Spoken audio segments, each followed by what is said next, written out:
Hello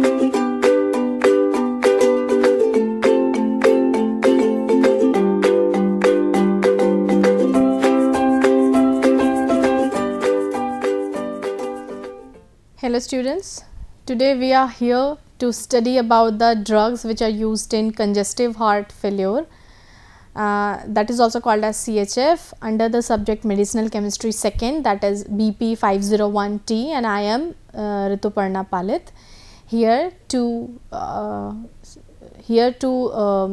explain the drugs which are used in congestive heart failure, that is Inotropic, and today we are going to study the class that is inotropic agents under the topic drugs used in congestive heart failure.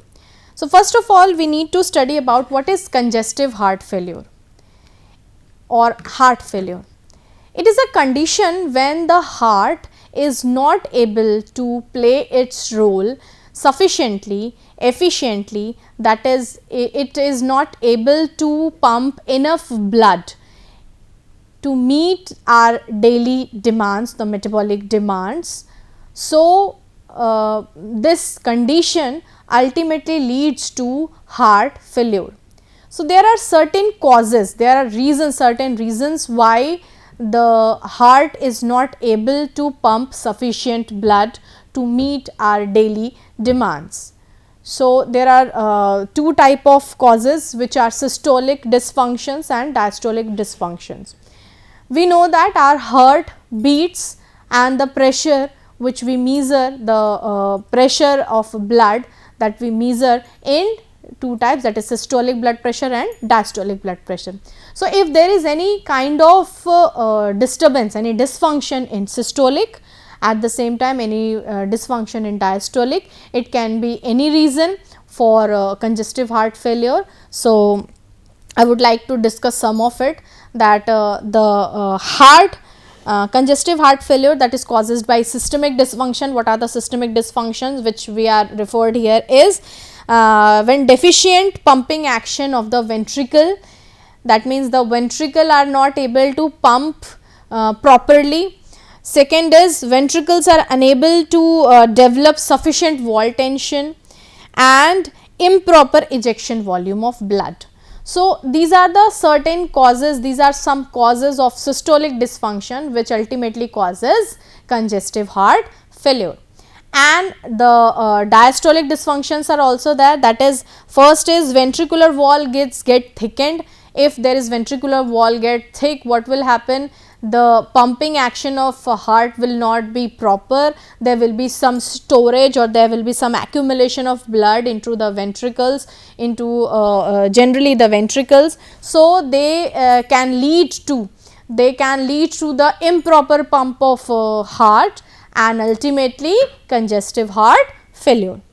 Next, diastolic dysfunction will be, it is unable to relax normally during the diastole. So, we know in systole and diastole what happens, once a heart is contracted and the next time the heart gets relaxed to maintain the cycle again, contraction and relaxation. So, when the heart is not able to relax properly in the diastolic phase, then again it is the reason for CHF. And ventricular filling is impaired, that means the proper filling of blood from atrial to ventricle, the proper filling of ventricles is not proper, improper filling of ventricle, it is again lead to the improper pump of heart. And long standing hypertension, if a patient is having hypertension disorders for a very long time, then it is a possibility that the patient will have congestive heart failure. Next is due to any structural or functional cardiac disorder that impairs the ability of the ventricle to fill with or eject blood, that we have already discussed, that systolic dysfunction and diastolic dysfunction. It can be any reason which ultimately causes congestive heart failure. So, the main thing, that is the improper pump of heart, improper pumping activity of heart to meet the demand, or simply we can say that in this condition the demand of our body is much higher than the supply. So, the condition is ultimately referring as congestive heart failure. Next, the existing drugs for heart failure, they were divided into two parts, that is, first is to improve the symptoms and the second are to improve the survivals. So, these are the categories which we are going to study, which we have already studied in our previous subjects or in pharmacology also.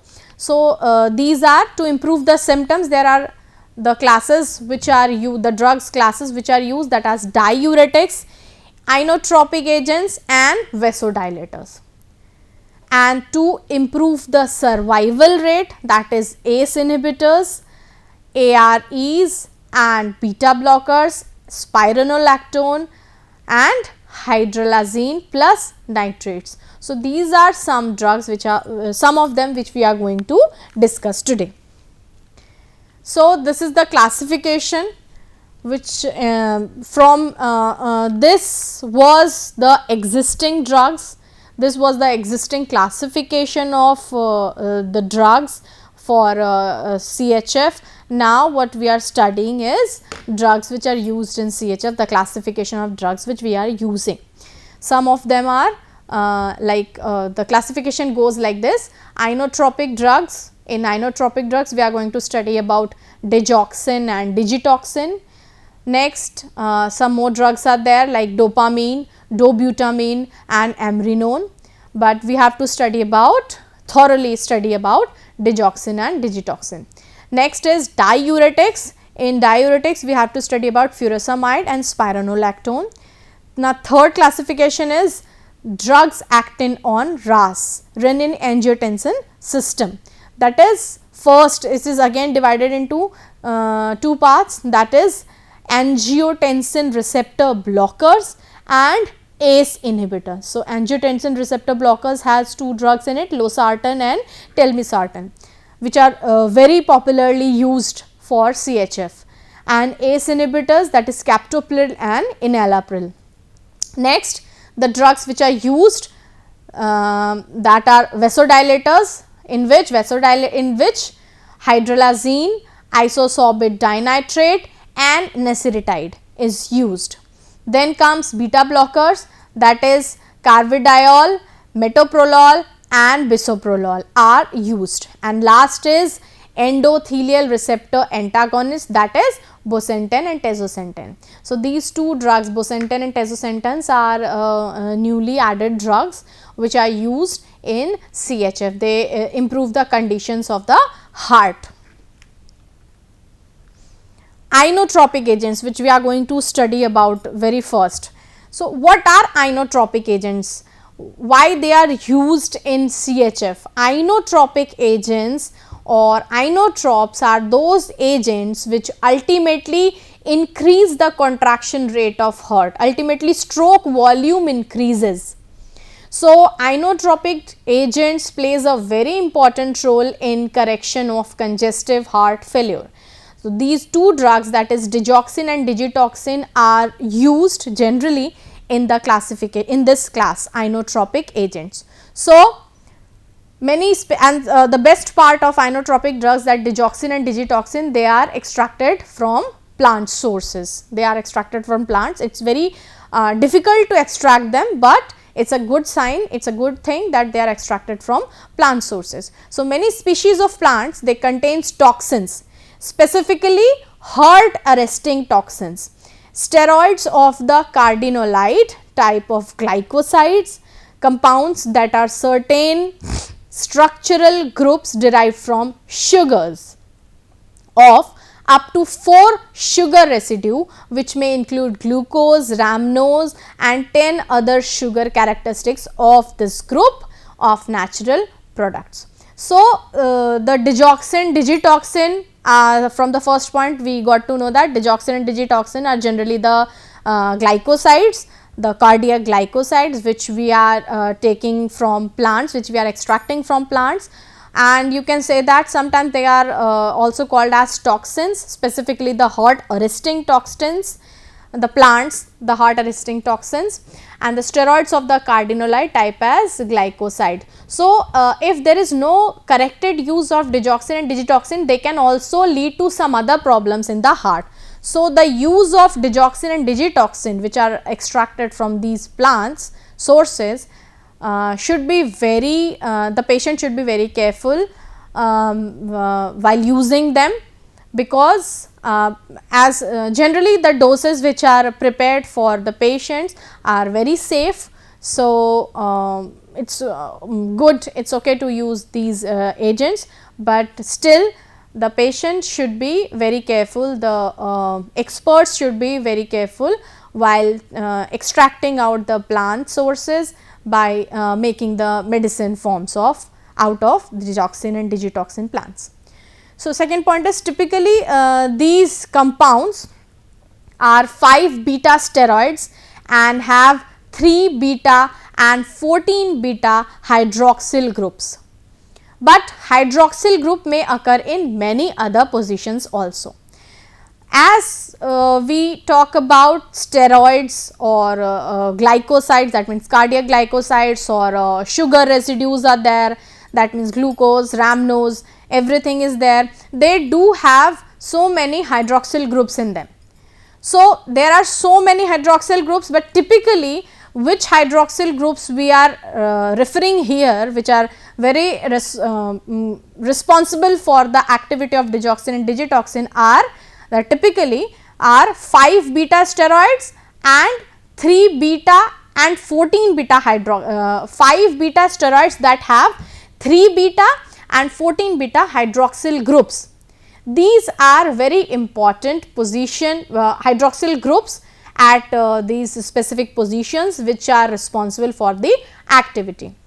The OH and CO, that means the hydroxyl group and ketone group at the position 11, 12, 16 and 19. Let me show you the pictures as well. Yeah, this is the picture with the numbers on it. This is the structure for digitoxin and this is the structure for digoxin. So, as you can see, this we are talking about this ring, the steroidal ring. If we see the numbering, that is 1 starting from here, 1, 2, 3, 4, 5, 6, 7, 8, 9, 10, 11, 12, 13, 14, 15, 16 and 17. Sorry, this is the OH group.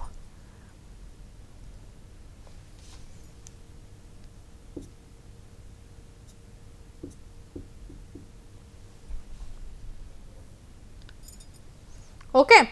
As we have seen, this is the general numbering on the steroidal ring system, which shows that the 3 beta, 3rd beta and 14 beta OH group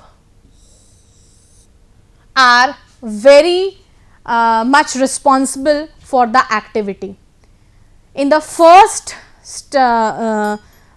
statement, it was said that there are so many hydroxyl group because of the presence of sugars in it.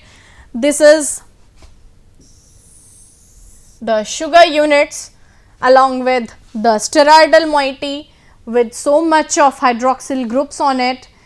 This the steroidal moiety with various hydroxyl group on it, and the third position, the 14th position, the hydroxyl group on third and 14th position are mainly responsible for the activity. It is same with digitoxin also. The numbering and the positions, the third beta hydroxyl group and 14 hydroxyl group, they are very much responsible for the activity.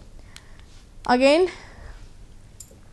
so the OH at OH and OH, that is hydroxyl, and ketone at 11, 12, 16 and 19 are also compounds with have less activity. That means there are if there is a hydroxyl group or ketone group at 11, 12, 16 and 19 of the compounds have less activity.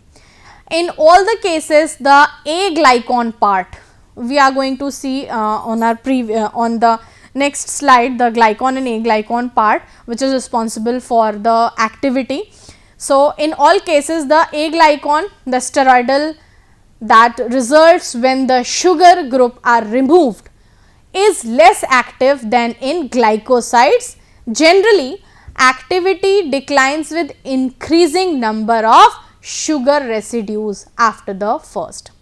That means, if we are going to add so much of sugar moieties in the structure, the activity will declines, the activity of the drug will decline itself. So, only the required amount of sugar moiety should be added, like glucose, rhamnose, which is mentioned in the first step, first statement.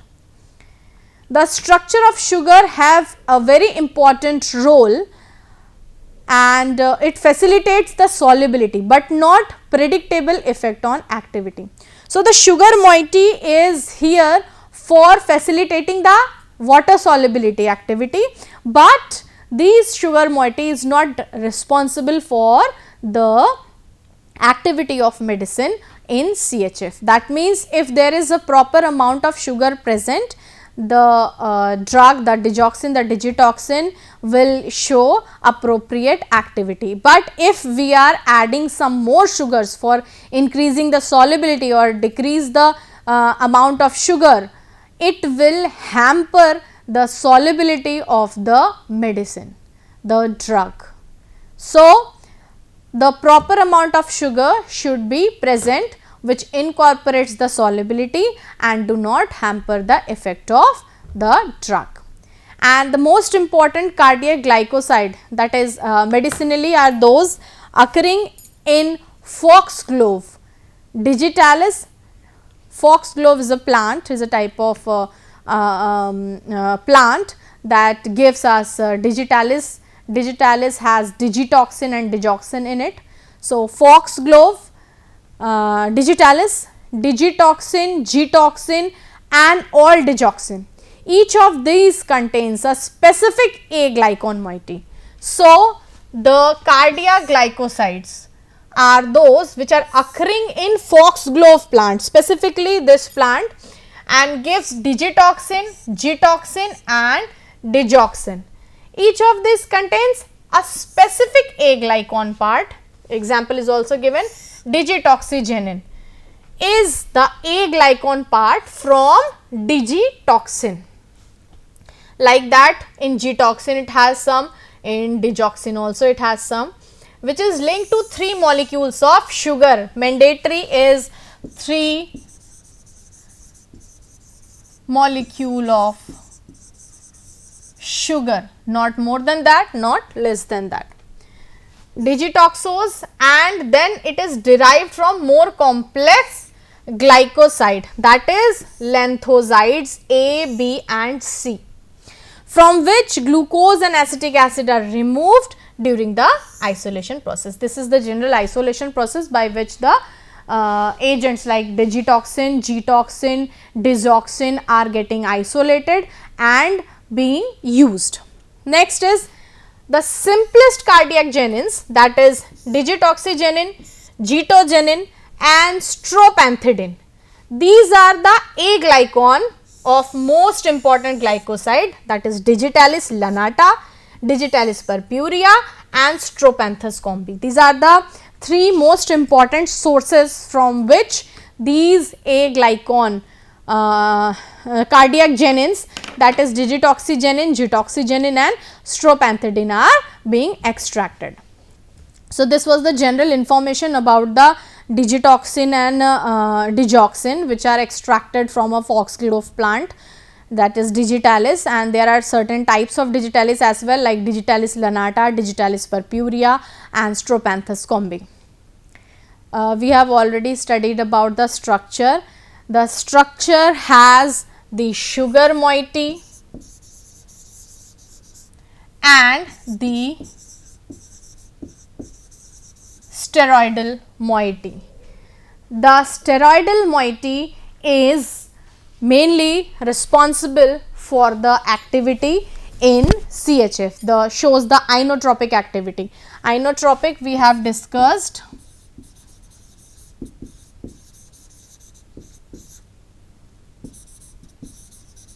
It means in inotropic activity, if a drug is inotropically active, that means it will increase the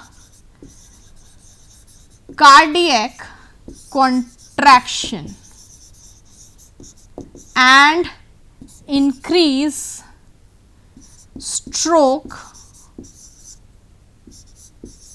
volume. So, this is the main activity of inotropic agents. Yeah, here for this slide I was talking about the general chemistry says the Digitalis,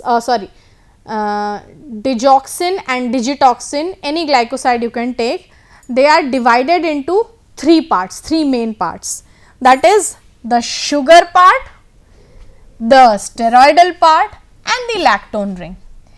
And we have discussed that the steroidal part is more or very much potent, very much important for the potent activity. The sugar part incorporates solubility.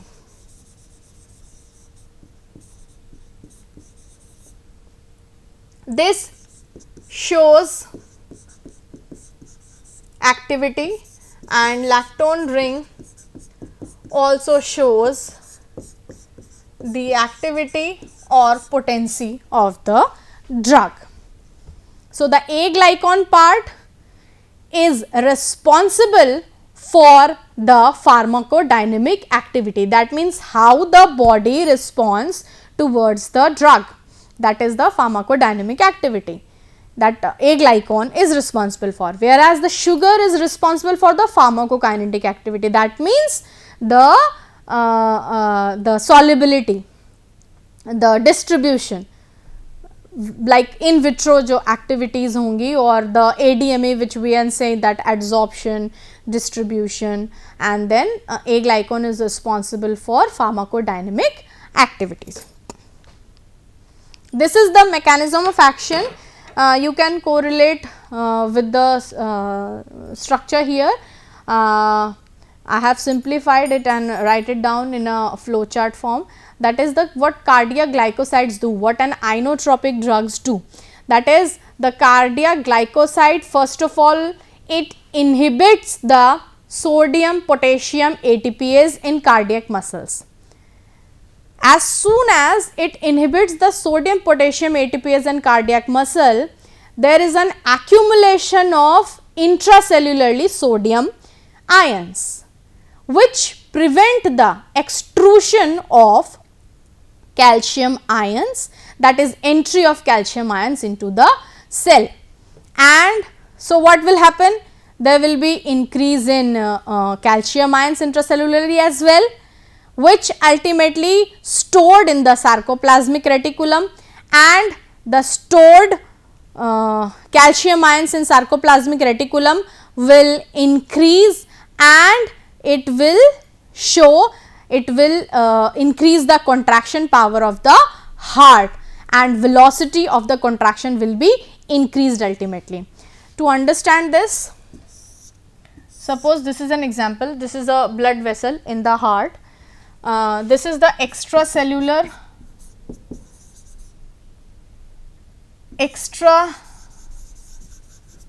matrix, this is the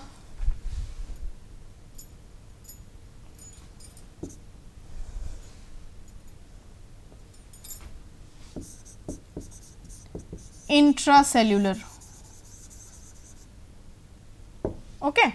So, there are certain channels for exchange of sodium and calcium ions from extracellular to intercellular, intercellular to extracellular. What inotropic agents, what inotropic drug happens, that these channels, that is AKtPase, it inhibits those. That means by inhibition this is the cardiac muscles. Suppose this is a blood vessel, this is a vessel in cardiac muscles. What will happen here? When NAK ATPase get inhibited, what will happen? Then there is an accumulation. There are some ions here, at the same time some ions are here. What will happen if these get closed?